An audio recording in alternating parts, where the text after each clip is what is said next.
Good morning, students. This is part 4 of chapter Measurement and Motion, class 6th Science book Horizon. So let's start with let's answer now. Write T for true and F for false. So you have to write T for true and F for false here. So let's see.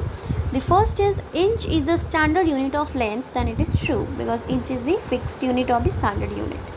The SI unit of length is mile, this is false. The SI unit of length is meter. Fine. Small m में लिखते हैं हम. And the cubit and handspan are non-standard units of length, this is true. And a ruler can be directly used to measure the length of a curved line, this is false. We cannot use ruler to measure the length of a curved line because ruler is a straight and line is a curve, so we can use the measuring tape or the string. Fine. Now fill in the blanks with the correct number. It is saying convert 80 centimeter into millimeter, 2 kilometer into meter. So let's convert 80 centimeter into millimeter, and we know that your 1 centimeter is equals to 10 millimeter. Fine. So if it is saying 80 centimeter, so it means if it is saying 80 centimeter, then your 80 centimeter will be equal to 800 millimeter. So 80 centimeter has 800 millimeter. Fine. The next is 2 kilometer. You have to convert 2 kilometer into meter. So your 2 kilometer is equals to 2000 meter because 1 kilometer is equals to 1000 meter. Now next, it is the 400 centimeter. You have to convert 400 centimeter into meter, and we know that 1 meter is equals to 100 centimeter. So this 400 centimeter will be equal to how much meter? That is the 4 meter. So the next value will be equal to what? This is the 4 meter. Now next, convert 10,000 meter into kilometer. So your 10,000 meter is equals to 10 kilometer because your this is 10,000 no because your 1000 meter is equals to 1 kilometer. So 10,000 kilometer is equals 10,000 meter will be equal to 10 kilometer. Now next is the 500 millimeter to centimeter. So 500 millimeter to centimeter you have to convert. We know that 1 centimeter is equals to 10 millimeter. Okay. So and 1 millimeter is equals to 10 centimeter. Sorry 1 by 10 centimetre. ये 1 millimetre 1 by 10 centimetre के equal हो गया. तो आपको 500 millimetre बताना है, तो 500 millimetre will be equal to 500 by 10 centimetre और it is the 50 centimetre. Fine. Now next is 4 centimetre को आप मिलीमीटर में कन्वर्ट करेंगे तो that will equal to 40 millimeter because 1 centimeter is equals to 10 millimeter. So 40 centimeter, sorry, here 4 centimeter is given, so 4 centimeter is equals to 40 millimeter. Okay, so these are the units conversion. Now next is the motion. So what do you mean by motion? Any object that is moving is said to be in motion. So कोई भी चीज़ अगर move करती है तो that is in the motion. We can say that an object is moving, it is always with respect to another object. अगर कोई object move कर रहा है तो ये हमेशा किसी दूसरे के respect में होगा. Fine. So it is saying, see, when you are sitting in a moving car, you are moving with respect to your surroundings, but you are stationary with respect to a fellow passenger in the car. तो हम किसी के भी movement की अगर बात करते हैं तो वो हमेशा किसी के रिस्पेक्ट में या किसी से कंपेयर करके बोलेंगे. फॉर एग्जाम्पल, अगर आप कार में मूव कर रहे हैं तो then car is moving, so you are moving but with respect to that person who are outside of that car. But जो लोग कार में बैठे हैं, passengers who are sitting in the car only, then you are not moving with respect to those passengers who are sitting in the car. You are stationary, you are not in the motion. Fine. So two different things are there. So whenever we say something is moving, it means it is always with respect to another object. So when you are sitting in a moving car, you are moving with respect to your surroundings such as buildings, but you are stationary, that is not in motion, with respect to a fellow passenger in the car.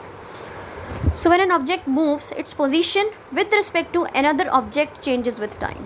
तो जब भी हम कहते हैं कि object move करता है तो उसकी position with respect to another object change होती है विद टाइम। तो यानी कि जब भी कोई चीज़ मूव कर रहा है तो उसकी पोजीशन चेंज हो रही है with respect to the time. And let us take the example of a vehicle moving away from a tree, example 11.6।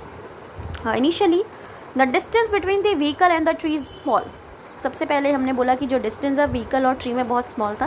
Then distance increases after an hour the vehicles move further away from the tree.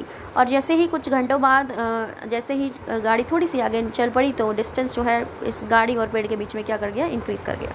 So an object is said to be in motion if its position with respect to another object changes with time. So अब हम कहेंगे ये गाड़ी motion में है, क्यों? क्योंकि गाड़ी की position with respect to the tree is changing fine with time. तो पेड़ के रिस्पेक्ट में, ट्री के रिस्पेक्ट में गाड़ी ने अपनी पोजीशन बदल दी। जैसे ही समय बदला गाड़ी की पोजीशन बदल गई। So that car is said to be in the motion. So its position changes with time. If position with respect to another object changes with time, तो गाड़ी is in motion but with respect to what? With respect to tree, because tree stationary and your car is moving with respect to और with time. Fine. So this is the motion.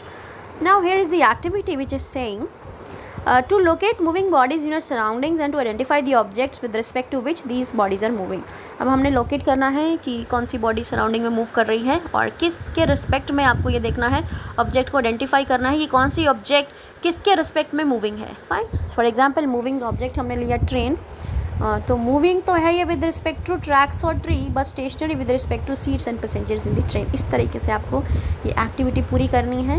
तो जैसे हमने moving object लिया train, तो moving object हमने train लिया और हमने बोला कि ट्रेन मूव कर रही है, बट किसके रिस्पेक्ट में मूव कर रही है, हम किसको लेके कंपैरिजन कर रहे हैं. The train is changing it's position with the time.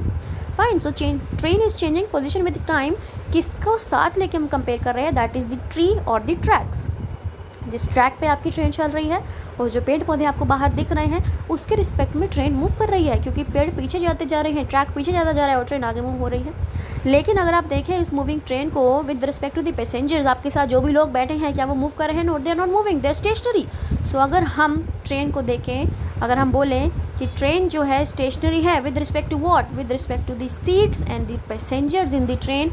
Passengers को अगर हम कंपेयर करें, पैसेंजर से कंपेयर करें या हम सीट से कंपेयर करें, तो उसके कंपैरिजन में ट्रेन आपकी स्टेशनरी है, रुकी हुई है. फाइन. बट पेड़ों के मुकाबले में वो चीज़ मूव कर रही है, क्योंकि पेड़ पीछे जा रहे हैं और ट्रेन आगे जा रही है. But you are in the train only, so with respect to you and the passenger the train is stationary. इस तरीके से आप और भी एग्जाम्पल कंसिडर कर सकते हैं यहाँ पे और यहाँ लिख सकते हैं. तो this is the activity. Now next is the types of motions. So now we are gonna discuss about the types of motions. It is saying, have you noticed that objects move in different ways? क्या आपने कभी notice किया है कि objects जो हैं different तरीके से मूव करते हैं? A car being driven on a straight road, a child swinging on a swing, a person taking a ride on a giant wheel.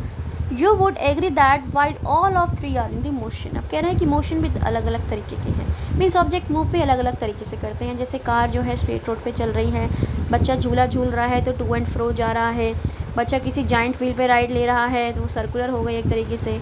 सो आप इस तरीके से एग्री कर सकते हैं कि मोशंस काफ़ी तरीके के हैं और यहाँ पे 3 तरीके के मोशन हैं इसके अंदर. एंड टाइप्स ऑफ मोशन जो भी हैं यहाँ पे वो अलग है एक दूसरे से. So can you think in what way this motion differ? क्या किस तरीके से आप सोच सकते हैं कि ये मोशन अलग है? So let us learn about the different types of motions now. So I am gonna discuss about the different types of motions now. So first type of motion is the translational motion, which is very important. An object is translational motion, figure 11.7. Now you can look at this figure 11.7. Translation motion क्या है? The object in translation motion moves in such a way that all its parts move by the same distance in a given time. तो translation motion एक ऐसा motion है कि जिसमें किसी भी object की बॉडी के सारे पार्ट्स, उस ऑब्जेक्ट्स के सारे पार्ट जो हैं एक गिवन टाइम में सेम डिस्टेंस कवर करें.